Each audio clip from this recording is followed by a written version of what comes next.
बिस्मिल्लाहिर्रहमानिर्रहीम। अस्सलामु अलैकुम नाज़रीन। यकीनन तमाम मुसलमान इस बात को जानते हैं कि इस्लाम में खिलाफत की क्या अहमियत है। खुलफाए राशिदीन से चलने वाली ये खिलाफत आखिर 1922 में कैसे ख़त्म हुई। इस बात में तो कोई शक नहीं कि इमाम हसन रज़ियल्लाहु ताला अन्हु के बाद खिलाफत का खात्मा हो चुका था, मगर इसके बाद के मुसलमान हुक्मरान भी अपने आप को खलीफा ही कहलवाते थे और इसी खिलाफत के नाम की वजह से मुसलमानों का दुनिया पर एक भरम और दबदबा कायम था। मगर अफसोस के साथ इस खिलाफत का अख्तिताम एक सदी पहले हो गया, उस वक्त जब हिंदुस्तान में हर तरफ खिलाफत के लिए जाने देने के लिए लोग तैयार थे। नाज़रीन मोहतरम, आज की इस वीडियो में हम आपको सबसे बड़ी सल्तनत यानी सल्तनत उस्मानिया के खात्मे, खिलाफत के खात्मे और उस मुआहिदे के बारे में बात करेंगे जो खिलाफत के खात्मे के वक्त आलमी कुव्वतों ने सल्तनत उस्मानिया के शिकस्ता हुक्मरानों के साथ किया था, जिसकी मुद्दत सिर्फ 100 साल तय की गई थी। और हम सब जानते हैं कि आने वाले आइंदा चंद सालों में इस मुआहिदे की मुद्दत ख़त्म होने को जा रही है और यकीनन इसके बाद न सिर्फ आलम इस्लाम में बल्कि पूरी दुनिया में एक अजीम इनकलाब बर्पा होने वाला है। तो नाज़रीन मोहतरम, वीडियो में मज़ीद आगे बढ़ने से पहले हमारे इस चैनल को सब्सक्राइब करके हमारी यूट्यूब फैमिली का हिस्सा बन जाएं। वीडियो पसंद आए तो इसको लाइक करें और कमेंट करें। नाज़रीन मोहतरम, सल्तनत उस्मानिया के बानी उस्मान गाजी अर्तुगरुल गाजी के बेटे का दौर वो दौर था जिसकी मिसालें हमें आज भी देखने को मिलती हैं। ये एक ऐसा दौर था जिसमें अदल व इंसाफ की हुक्मरानी थी। गाजी उस्मान ने अपनी ज़िंदगी में एक ऐसी सल्तनत की बुनियाद रखी जो आने वाली कई सदियों तक कायम रही। उस्मान गाजी ने दुनिया से रुखसत होने के वक्त पर अपने बेटे ओरहान गाजी को जो नसीहत लिखी थी वो आज भी तारीखी कुतुब में एक अजीम अहमियत की हामिल है। उन्होंने फरमाया कि जहाद फी सबीलिल्लाह को कायम रखते हुए हमेशा इस्लाम के परचम को सर बुलंद रखना, हमेशा अदलो इंसाफ का निज़ाम कायम रखना। उस्मान गाजी ने मजीद कहा कि मेरी नस्ल में जो भी इस्लाम से बेवफाई का मुर्तकिब होगा वो रोज़ क़यामत रसूल सल्लल्लाहु अलैहि वसल्लम की शफाअत से महरूम रहेगा। और फिर इसके बाद 627 साल तक सल्तनत उस्मानिया पर इस्लामिक खिलाफत कायम रही। इसके दौरान कई हुक्मरान आए जिन्होंने उस्मान गाजी के इस मिशन को आगे बढ़ाया और इस सल्तनत को दुनिया की एक अजीम सल्तनत में बदल दिया, जिसे तारीख आज भी सल्तनत उस्मानिया के नाम से याद करती है। और इससे ये साबित हो गया कि उस्मान ने जो भी ख्वाब देखे थे, ख्वाबों में जो पहाड़ देखे थे, जो दरिया देखे थे, वो उसकी सल्तनत का हिस्सा बन गए। नाज़रीन मोहतरम, 1922 में सल्तनत उस्मानिया को एक बैनुल अक़वामी मुआहिदे के तहत ख़त्म कर दिया गया।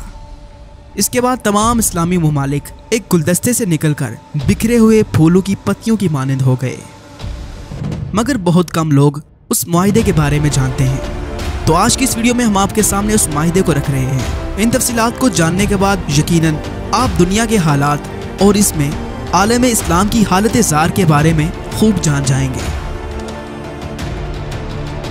पहली जंग अजीम के बाद जब तुर्की को शिकस्त का सामना करना पड़ा तो इत्तेहादी ममालिक फ्रांस और बरतानिया जैसे बड़े मुल्कों ने तुर्की के हुक्मरानों से ये बात मनवाई। उन्होंने सुल्तान की तमाम ज़ाती अमलाक को जब्त कर लिया। खिलाफत उस्मानिया जो उस वक्त 3 बड़े आज़मों पर फैली हुई थी, उसको तोड़कर छोटे छोटे हिस्सों में तकसीम कर दिया गया। आप अगर सल्तनत उस्मानिया की उस वुसअत का अंदाज़ा लगाना चाहें तो आप ये जानकर हैरान रह जाएंगे कि सल्तनत उस्मानिया का तोड़ने के बाद दुनिया में 40 ममालिक वजूद में आए, जिनमें आज भी दुनिया के बेशतर इस्लामी ममालिक शामिल हैं।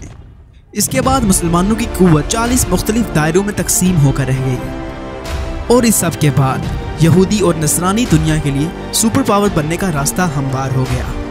तुर्की जो इससे पहले आलम इस्लाम का मरकज़ तस्वर किया जाता था, उसको एक सेकुलर स्टेट का दर्जा दे दिया गया।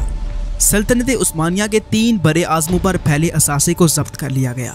इसके अलावा तुर्की पर आइंदा 100 सालों तक इस्लामी निज़ाम और खिलाफत पर पाबंदी आयद कर दी गई। मुआशी तौर पर तुर्की को तबाह बर्बाद करने के लिए उन पर यह पाबंदी आयद कर दी गई कि वो आने वाले 100 साल तक अपनी मादनियात जिसमें तेल शामिल है उसको इस्तेमाल नहीं कर सकते और तेल के मजीद कुएं भी खोदे नहीं जा सकते।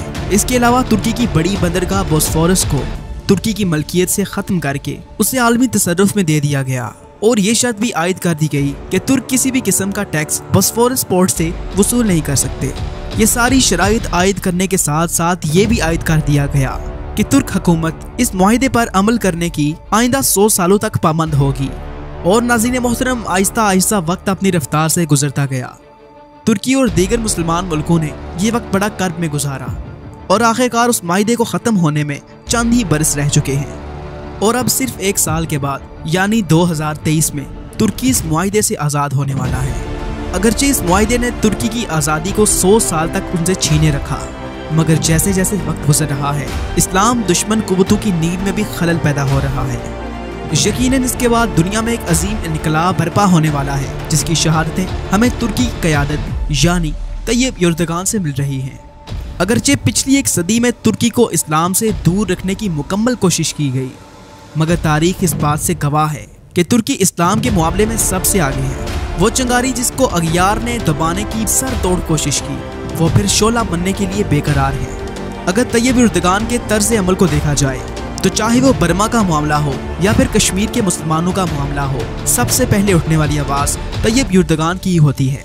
जब ट्रंप ने पाकिस्तान के खिलाफ अपनी जुबान खोली तो इसकी मजम्मत भी सबसे पहले तुर्की से ही की गई। जब ये मुआहिदा ख़त्म हो जाएगा तो हालात कैसे होंगे, इस बात का जायज़ा लगाना भी कोई मुश्किल बात नहीं है। जैसा कि तैयब एर्दोगान के इस कौल से ये बात जाहिर है कि 2023 के बाद तुर्की इस तरह बीमार मुल्क की हैसियत से नहीं रहेगा, बल्कि वो आलमी सियासत में अपनी एक सेहतमंद पोजीशन बनाएगा।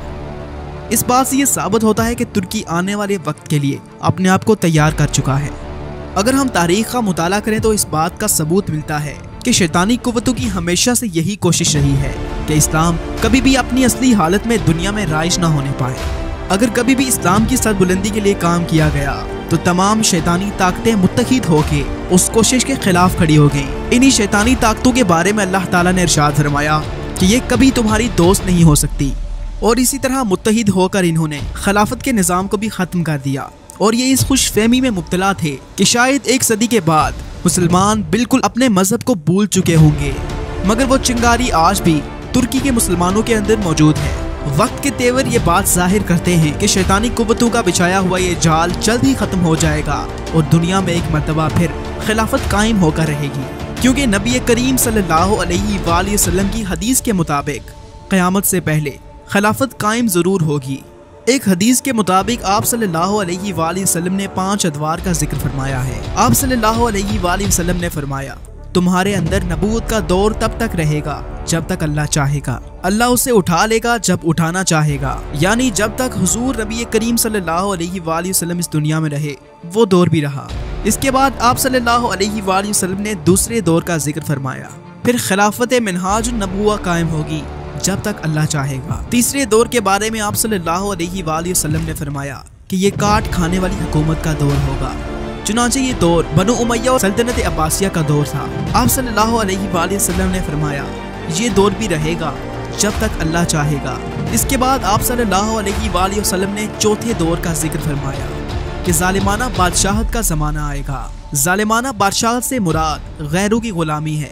इसके बाद आप सल्लल्लाहु अलैहि वसल्लम ने 5वें दौर के बारे में इरशाद फरमाया कि मिनहाजुन नबुव्वह का ज़माना फिर कायम होगा, यानी खिलाफत दोबारा कायम होगी, जिसकी सारी तस्वीर सुन्नत नबवी के मुताबिक खींची जाएगी। और यकीनन हमारा ये ईमान है कि वो दौर ज़रूर आएगा जिसकी पेशन गोई आप सल्लल्लाहु अलैहि वसल्लम ने कर दी है, और बेशक आप सल्लल्लाहु अलैहि वसल्लम सच फरमाने वाले हैं। नाज़रीन मोहतरम, तुर्की पर तैयब एर्दोगान जैसे अजीम बंदे की क़यादत इस बात का मुंह बोलता सबूत है कि शायद आने वाले वक्त में एक बार फिर मुसलमानों को एक ही झंडे तले जमा कर दिया जाए। और हम अल्लाह से दुआ करते हैं कि अल्लाह हमें वो वक्त भी जल्दी दिखाए और तमाम मुसलमान एक बार फिर एक हो जाएं, जिसके बारे में डॉक्टर अल्लामा मोहम्मद इकबाल ने फरमाया, एक हूँ मुस्लिम हरम की पासबानी के लिए, एक हूँ मुस्लिम हरम की पासबानी के लिए, नील के साहिल से लेकर ता बखा के काशवर। तो नाज़रीन, अगर आपको ये वीडियो पसंद आई हो तो इसको लाइक करें और खिलाफत के बारे में आपकी क्या राय है कमेंट्स में हमें ज़रूर आगाह करें। शुक्रिया।